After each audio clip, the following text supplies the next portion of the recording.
सखू सखू, अगं तू एकटी इथे काय करतेस? मला नानांची भीती वाटते. आणि गणपत आता कुठे? तो गेला घरी. तुला एकटीला सोडून घरी गेला? हो. बघतेस त्याच्याकडे घरी गेल्यावर. मग काय झालं? आता मी मोठी झालीये.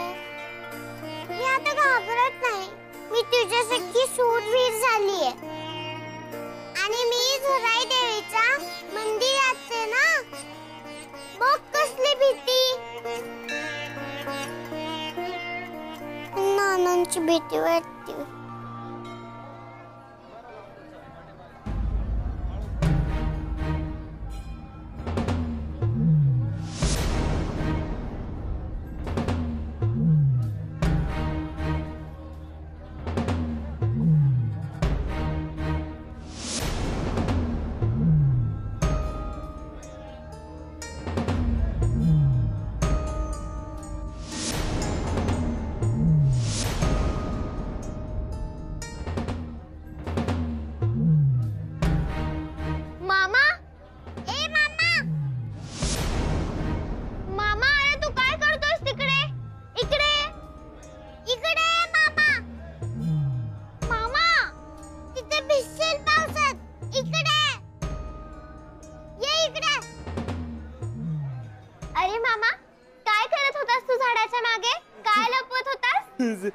झाडाच्या इकडे घर, मातीचं घर, बासुंदी बासुंदी. मला पण खेळायचंय माती. मातीचं घर बनवायला मला खूप आवडतं. घराभोवती छोटूसं अंगण. अंगण अंगण. त्यात छोटीशी बाग करायची. त्या बागेत फुलं लावायची. फुलं लावायची. एक छोटासा झोपाळा ठेवायचा. झोपाळा ठेवायचा. मग त्यात आमची सखू बसणार. आणि मी तिला झोका देणार. पण मामा, आता मी मोठी झालीये ना. एवढीशा झोपाळ्यात मी कशी मावणार? सगू मोठी, बयो मोठी, मी छोटा छोटा. नाही, सगळ्यात मोठा तू. नाही नाही, मी सगळ्यात छोटा. मोठा छोटा मोठा छोटा मोठा.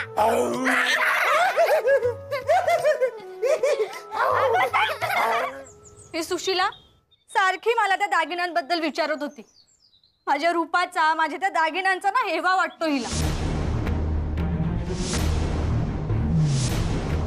हिनेच चोरले दागिने. काहीतरीच काय बोलतेस तू? हो ना, काहीतरीच काय. सुशीला ताई अगदी नावाप्रमाणे सुशील आहे हो. आणि ही नावाप्रमाणे मंद. मंद मंदा. अगं नुसतं रूप असून चालत नाही. डोक्यात सद्विचार आणि समजूत ही हवी. पण असू दे, घरात सगळ्या तऱ्हेची माणसं हवी. जाई, जुई, जास्वंदी असते आणि तगर सुद्धा असते. मंदा, तू यातल्या कोणत्या फुलासारखी आहे सांग बघू. आजी, आम्ही सगळे दडपणाखाली आहोत, पण तुम्हाला काही चिंताच दिसत नाहीये. तुमची चेष्टा मस्करी चालूच आहे. हे बघ, काळजी करून दागिने काही परत येणार नाहीत. खरं सांगू का, मला दागिन्यांचा पहिल्यापासून मोह नाही. व्यवहार म्हणून तो ठीक आहे. सोन्यासारखी माणसं जवळ असावीत असे वाटते. तो मोह आहे हो मला.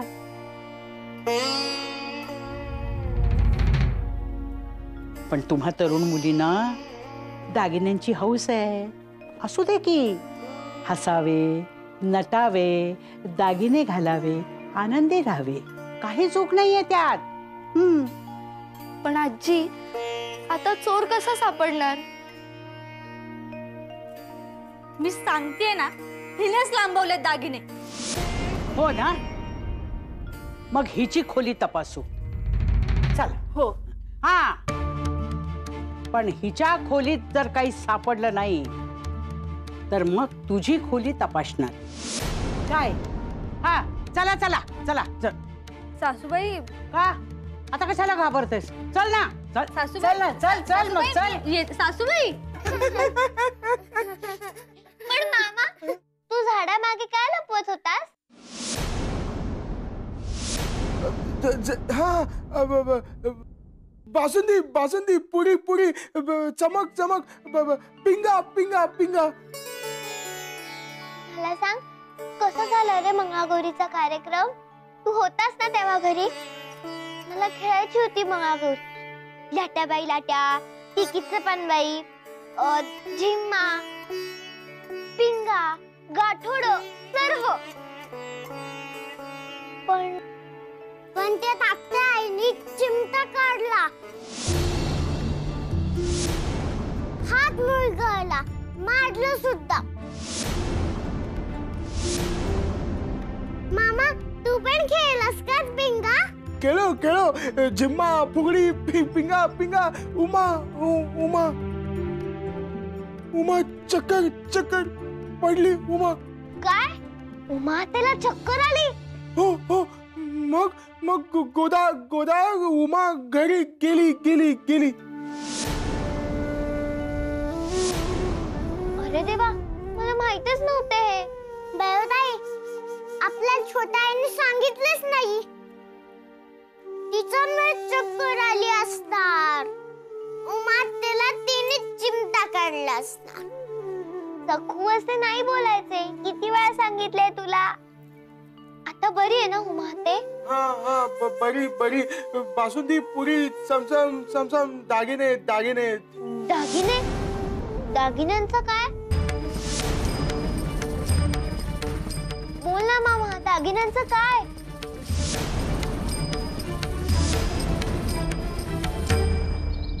काका, हा डोंगर वाढत चाललाय थकबाकीचा. कसं काय करणार होता आपण?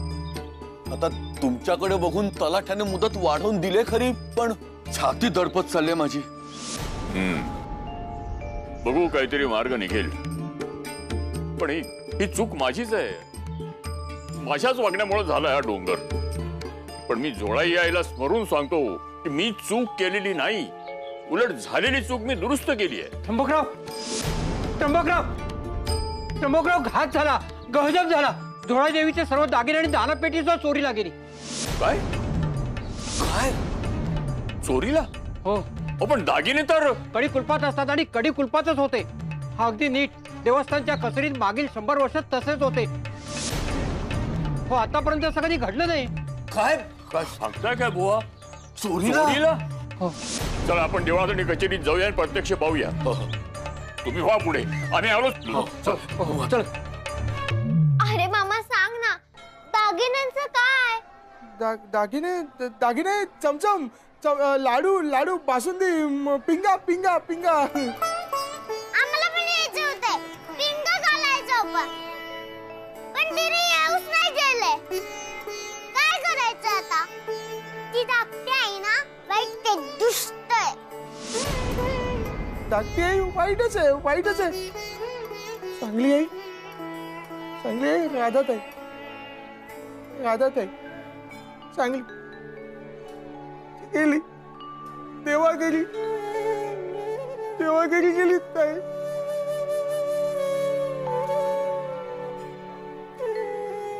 मला मला रडू येत आहे ताई, ताई.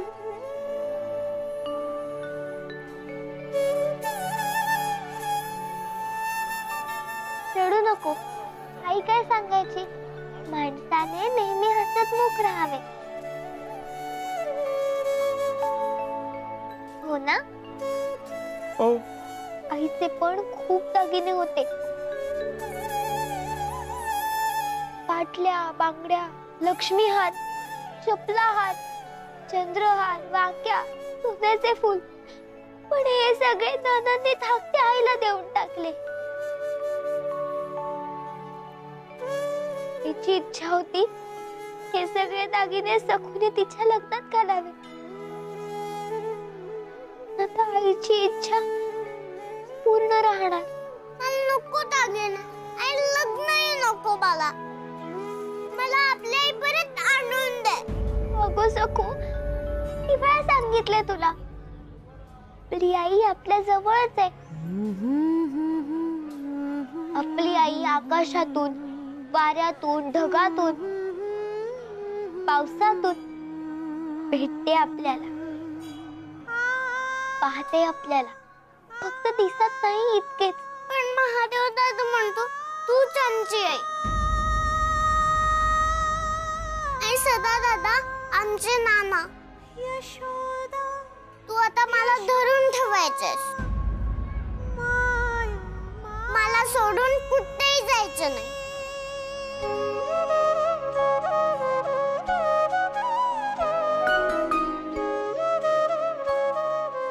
मला तू हवी आहेस. मला सोडून तू कुठे जाऊ नकोस. नाही, मी तुला सोडून कुठेही जाणार.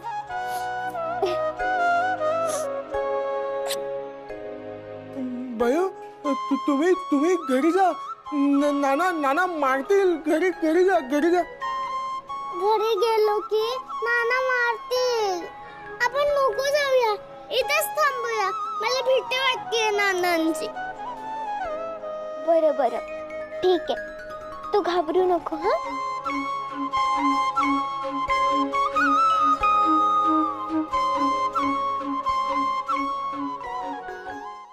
तेव्हा विचार केला की मंगळागौर इथेच परचुऱ्यांकडे होती, तर इथेच यावे आधी चौकशी करायला. परंतु इथे तर तुझेही दागिने गेलेत म्हणतेस. हो ना हो, म्हणजे असे बोलू नये, पण तुमच्या सगळ्यांचेच दागिने गेले हे कळल्यावर जीवात जीव आला हो माझ्या. नाही तर मी नवी नवरी, दागिने सांभाळता येत नाहीत का असे बोल लावले असते साऱ्यांनी मला. हो, लावलेच असते. तुम्ही त्याच लायकीचे आहात.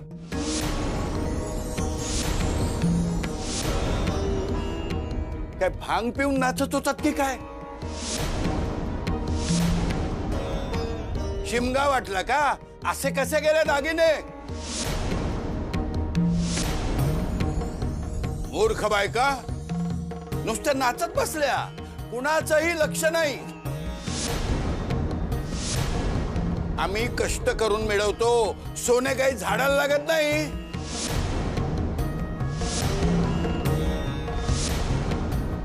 जाऊ दे नारायणा, यांच्या समोर वाफ दवडण्यात काही अर्थ नाही.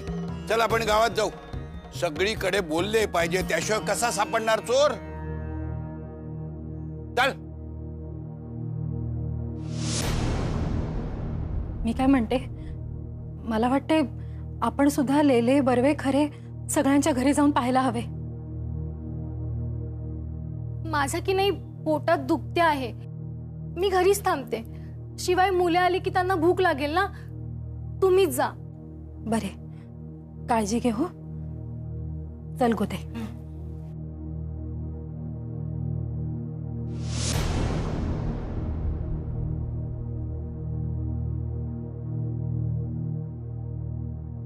सखू, आपल्याला घरी जायची कितीही भीती वाटली तरी जावंच लागेल. काय होतंय ते बघूया आपण. जाऊया, जाऊया ना. हो, मला भूक पण लागली. चल आपण लवकर घरी जाऊया. मामा, चल आपण घरी जाऊया. नको नको, तुम्ही जा, तुम्ही जा. मी इथेच देवळात लाडू पासून तुम्ही जा जा. देवी प्रसाद प्रसाद, भूक भूक. तुम्ही जा जा जा. बरं, ठीक आहे. लवकर ये. हा, चल ग सखू. जा जा जा. देवी देवी. दागिने दागिने, झाड, दागिने. नाही नाही, देवी देवी. दागिने दागिने. नाही नाही नाही, काय करू? काय? देवी देवी देवी. जातो जातो.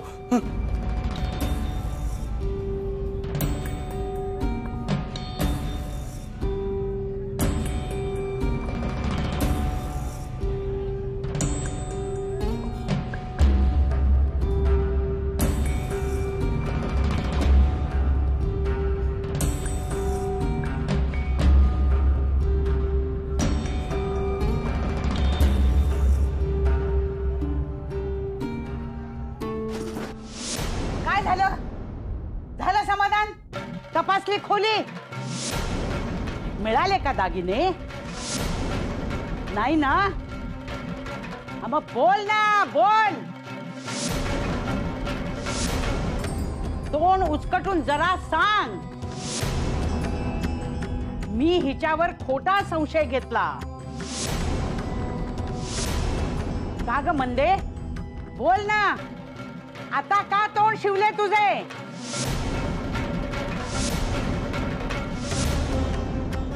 ही बिचारी गरीब गाय तिच्यावर संशय घेते. चल आता तुझी खोली आपण तपासूया. चल. अहो आजी, कशाला उगाच आपल्याच घरात असले संशय? संशय?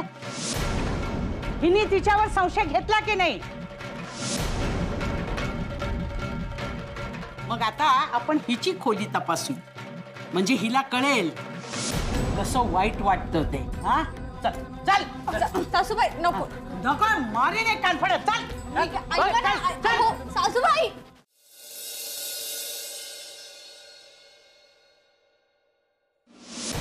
बरे झाले बयोताई, नाना नाहीये, सुटलो आपण. अशा कशा सुटाल? हा, अशा कशा सुटाल? हा, शेणगोळा मारतेस? सोड मला, सोड. मारशील मला शेणगोळा? हो मारणार. तू बयोताईला चिमटा काढतेस. उलटे बोलतेस? मला उलटे बोलतेस काय? हा, मला उलटे बोलतेस? काढू तुला चिमटा? काढू का चिमटा तुला? नाही नाही, सखूला मारू नका. सखूला सोडा. तिने शेणगोळे मारायचे आणि तिला सोडायचे काय ग? चूक झाली तिची, पण तिला नको. मला शिक्षा करा.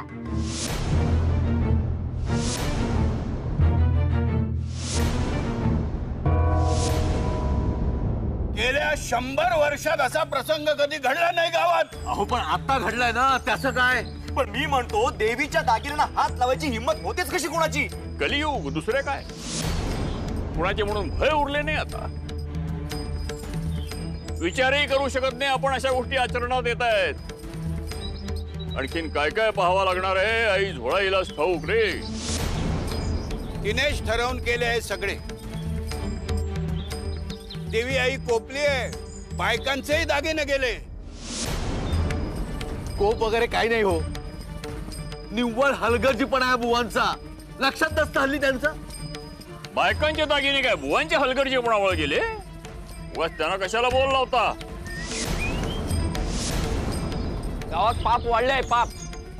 ही बापूंची विधवा पुतणी नर्मदा पळून गेली आणि पुनर्विवाह केला. या त्र्यंबक खोतांनी बुवांच्या लग्न झालेल्या मुलीचे लग्न आपल्या नातवाशी लावले.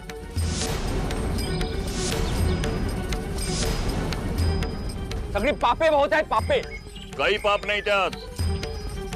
उलट गावातल्या मुलीबाईंच्या आयुष्याला आम्ही संजीवनी दिली. उगाच वडाची साल पिंपळाला लावू नका. ही उघड उघड चोरी आहे, तेव्हा चोराचा कसा शोध लावायचा ते आधी बघा.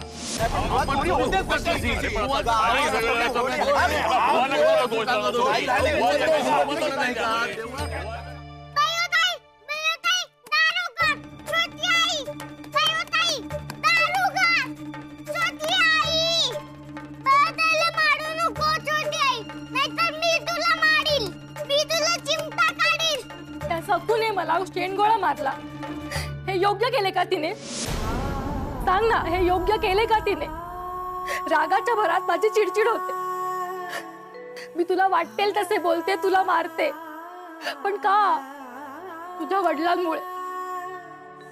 कारण ते मला बायकोसारखे नाही, मोलकरीणसारखे वागवतात. सतत तुझ्या आईचे आणि तुझेच कौतुक. मग माझे कौतुक कोण करणार ग? तू, तुझी ती चिमुरडी बहीण, तुझे वडील. छळ मांडला नुसता माझा. दारुगड छोटी आई, दारुगड. दयुताईला मारू नको. दारुगड. मुलीने शेण मारले तरी वडील मूग गिळून गप्पच बसले. पण मी का गप्प बसायचं ग? सांग ना. हे बघ बयो, तू मोठी आहेस ना, सांग त्या सखूला पुढच्या वेळेला असला थिल्लरपणा मी अजिबात खपवून घेणार नाही. समजलं?